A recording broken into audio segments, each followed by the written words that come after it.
Hi, I'm Valerie. I'm a student physical therapist.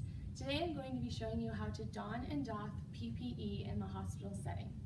Usually you're wearing PPE for a reason, so if the patient has any sort of precautions such as contact precaution, droplet precaution, even airborne precaution, you're going to want to wear these things to protect yourself.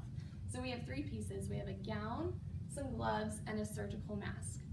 With a droplet precaution patient, you want to protect anything fluid that could get on you. So you're going to want to wear the gown, the mask, as well as the gloves. So all three pieces. With contact precaution, the surgical mask isn't necessarily required, but better safe than sorry. So really it's optional, but I think you want to wear all three pieces at all time. You should also be wearing gloves with every single patient, regardless of contact precautions, droplet precautions, or any precautions whatsoever. So we're going to start by putting on our three PPE from biggest to small. So I'm sharing a gown today, so it's already tied around the neck, and I won't be ripping the tie in order to get it off. So first I'm going to put the neck on, and then I'm sliding both of my arms into the sleeves. Sometimes there's thumb holes on the gowns. Today we don't, so we're just going to keep them a little bit lower. Next, I would tie the strings behind around the waist. Again, I'm not going to today because I don't want to tear it for the next person using this gown. But you do want to make sure that both the waist tie and the neck tie are behind you, so that when you're working with the patient, they're not in front of you getting germs on them that you're going to have to touch later when taking it off with your clean hands. Next, I'm going to put on my gloves. Again, since I don't have thumb holes on this gown, I want to purposely tuck my sleeve into the glove when I'm putting my gloves on.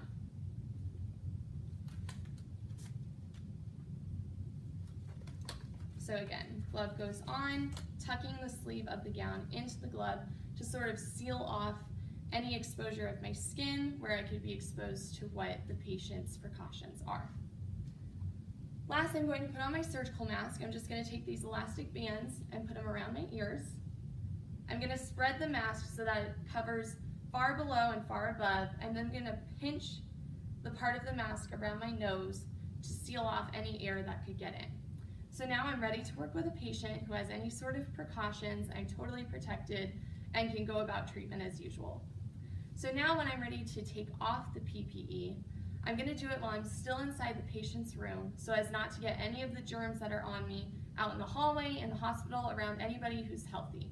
So I'm going to start by taking off my gloves. So I have dirty gloves. I'm going to go ahead and take the outside of this glove to the outside of this glove and pull this glove inside out. So now my hand is clean and the inside of this glove is clean.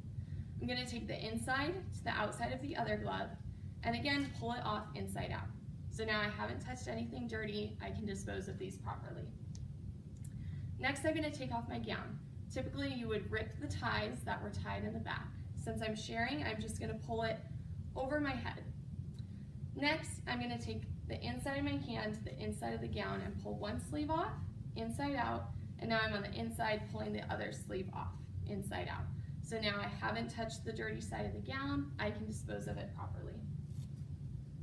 Last, I'm going to take my mask off. I kept it on this long because with taking the gown and the gloves off, if any germs were to fly around, they wouldn't get into my mouth or into my nose. So I'm just going to take the elastic bands, take the mask off, and dispose of it properly. So now I'm totally clean, ready to go back into the hospital without contaminating anybody. So that's how you take on and off PPE.